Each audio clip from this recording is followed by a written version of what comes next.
ഒരു വലിയ സമുദ്രത്തിൻ്റെ മുമ്പിൽ നമ്മൾ എങ്ങനെ ഇതിലേക്ക് ഇറങ്ങുക കഴിയാതെ നിൽക്കുമ്പോഴാണ് സാറ് നമ്മുടെ ജീവിതത്തിലേക്ക് കടന്നു വരുന്നത്.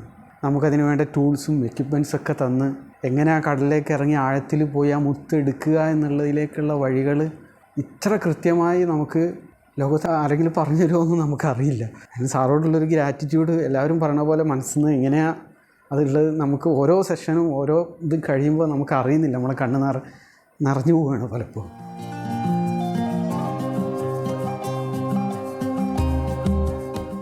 എൻ്റെ എക്സ്പീരിയൻസ് എന്ന് പറയുമ്പോൾ ഇത് പ്രാക്ടീസ് ചെയ്തതിന് ശേഷം എനിക്ക് ഫിയർ ആയിരുന്നു. ഞാൻ എപ്പോഴും പറയാറുണ്ട്, കഴിഞ്ഞ റിട്രീറ്റിൽ ഞാൻ പറഞ്ഞു എനിക്ക് ഭയങ്കര ഡെത്ത് ഫിയർ ആയിരുന്നു. എഴുന്നേൽക്കുമ്പോൾ തൊട്ടിട്ട് ഇപ്പോൾ മരിക്കുമോ, വണ്ടി ഇടിച്ച് മരിക്കുമോ, ഫ്ലാറ്റ് ഇടിഞ്ഞു വീണ് മരിക്കുമോ, അങ്ങനെയുള്ള ഒരു ഡെത്ത് ഫിയറാണ്. എങ്ങനെയാണ് ഫുഡ് കഴിക്കുമ്പോൾ ഇപ്പോൾ നമ്മളൊരു വീഡിയോ കണ്ടു അതിലെന്തെങ്കിലും മായം ഉണ്ടെന്ന് പറഞ്ഞാൽ ഞാൻ വിചാരിക്കുന്നത് ഇപ്പോൾ എനിക്കത് വരും. ലൈക്ക് അങ്ങനെയുള്ളൊരു സൈക്കോളജിക്കൽ ഡെത്ത് ഫിയർ. അത് പറഞ്ഞാൽ മനസ്സിലാവില്ല, അത് അനുഭവിക്കുന്നവർക്കേ അറിയുള്ളൂ. ഞാൻ ഓൾമോസ്റ്റ് എനിക്ക് തോന്നുന്നു ഒരു 6 years അതും കൊണ്ട് നടന്നു. അതിൻ്റെ ഒരു വലിയ രീതിയിൽ ആ ഡെത്ത് ഫിയർ ഉണ്ടായിരുന്നു.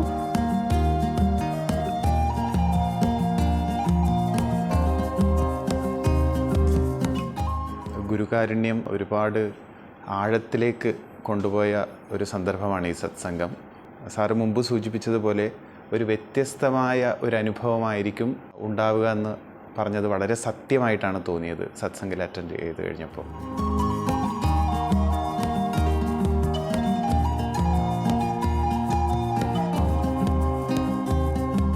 ഭയങ്കര ഒരു പ്രൊഫൗണ്ടായ ഒരു നോളജിനെ വളരെ സിമ്പിളായിട്ട് നമുക്കെല്ലാവർക്കും ദഹിക്കാവുന്ന രൂപത്തിലാണ് നമ്മളായിട്ടത് യോജിപ്പിക്കുന്നത്. ഒരു 2-3 വയസ്സായ കുട്ടികൾക്ക് ഒരു അമ്മ ഭക്ഷണം കുറുക്കി ഉണ്ടാക്കി അതിൻ്റെ വായിലേക്കത് ദഹിക്കാവുന്ന രൂപത്തിലാക്കി വെച്ചെടുക്കുന്നത് പോലെ എൻ്റെയൊക്കെ അവസ്ഥ അനുസരിച്ച് നമുക്കൊരിക്കലും ഈ നോളജിലേക്ക് ഒരു എൻട്രി കിട്ടില്ലായിരുന്നു. മഹർഷിയുടെ പുസ്തകങ്ങളൊക്കെ എത്രയോ വർഷങ്ങൾക്ക് മുമ്പ് നമ്മുടെ സെൽഫിൽ നമ്മൾ വാങ്ങി വെച്ചിട്ടുണ്ട് ഈ വിഷയത്തോടുള്ള നമുക്കുള്ളൊരു സ്നേഹം കൊണ്ട്. പക്ഷെ നമുക്കതിലേക്ക് എൻട്രി ചെയ്യാൻ പറ്റുന്നുണ്ടായിരുന്നില്ല.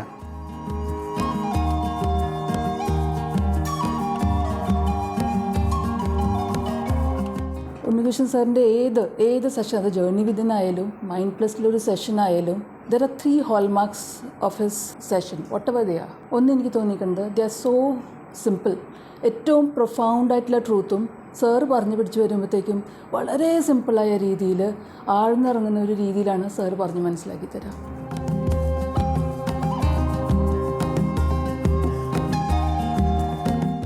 അതൊരു സീഡ്ലെസ് ഗ്രേപ്സ് പോലെയായിരുന്നു.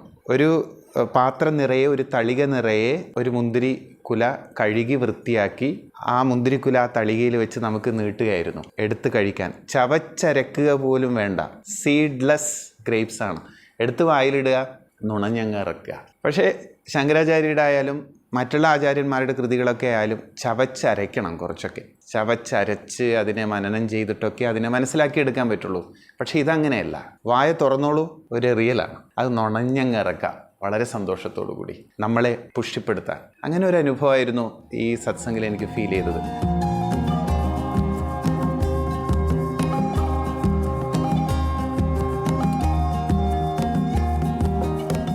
സോ അതൊക്കെ കഴിഞ്ഞ് ഞാനിങ്ങനെ ഓരോരോ പ്രാക്ടീസസ് കഴിഞ്ഞ് കുറേ വർഷങ്ങളായിട്ട് ചെയ്യുന്നുണ്ട്. Like NLP first, second law of attraction, ho'oponopono, healing, certification, അങ്ങനെ inner engineering, gratitude meditation, gratitude practice എന്ന് പറഞ്ഞൊരു, എനിക്ക് തോന്നുന്നു ഒരു കഴിഞ്ഞ ഒരു 5 years ആയിട്ട് ഞാൻ ഒത്തിരി പ്രാക്ടീസസ് ചെയ്യുന്നുണ്ട്. അതിനുശേഷം എത്തിയതാണ് സെൽഫ് എൻക്വയറി, റിട്രീറ്റ് ഫസ്റ്റ്. ഈ 6 മാസത്തിൽ വന്ന ഒരു മാറ്റം എന്ന് പറഞ്ഞാൽ ഫിയർ ഇല്ല, ഒരു ഫിയറും ഇല്ല. I M feeling relaxed, you know.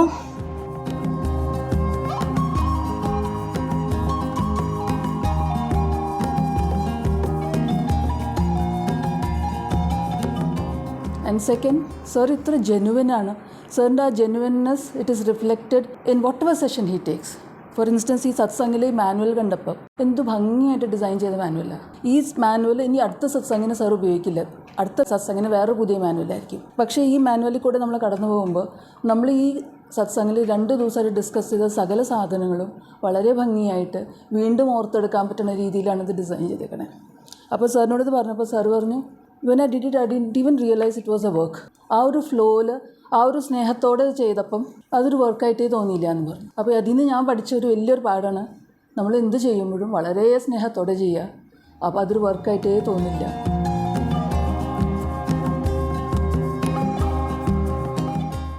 ഞാൻ ഇപ്പോൾ നേരത്തെ ഇങ്ങനെ ചിന്തിച്ചു, മഹർഷി ഇപ്പോൾ ഉണ്ടെങ്കിൽ നമ്മൾ മഹർഷിയുടെ അടുത്ത് പോയാൽ മഹർഷി പറയായിരിക്കും നിങ്ങൾ ജഡിവിത്യം ചെയ്തു വരുമെന്ന്.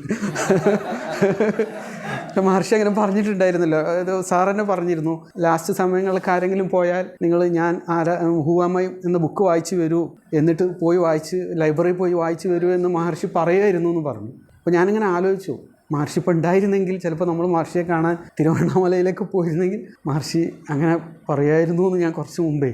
കാരണം ഇത്രയും ഒരു സമുദ്രത്തിലേക്ക് നമുക്ക് ഒരിക്കലും ഇറങ്ങാൻ കഴിയില്ല, ഈ നോളജിലേക്ക്. അപ്പോൾ ഇതിന് നമുക്ക് സാറിനോടുള്ളൊരു കടപ്പാട് നമുക്ക് വേറെ ആരോടും ഇല്ലല്ലോ. കാരണം ഇത് നമുക്ക് പറഞ്ഞു തരുന്ന സാറ് മാത്രമല്ലേ ഉള്ളൂ. അപ്പോൾ നമുക്കത് നമ്മുടെ ഉപ്പയോടോ ഉമ്മയോടോ ആരോടും നമുക്ക് അമ്മ വെച്ച് ആലോചിക്കുകയാണെങ്കിൽ നമുക്ക് അതിനേക്കാൾ അത്ര വലിയ കടപ്പാട് തന്നെയാണ് അത്.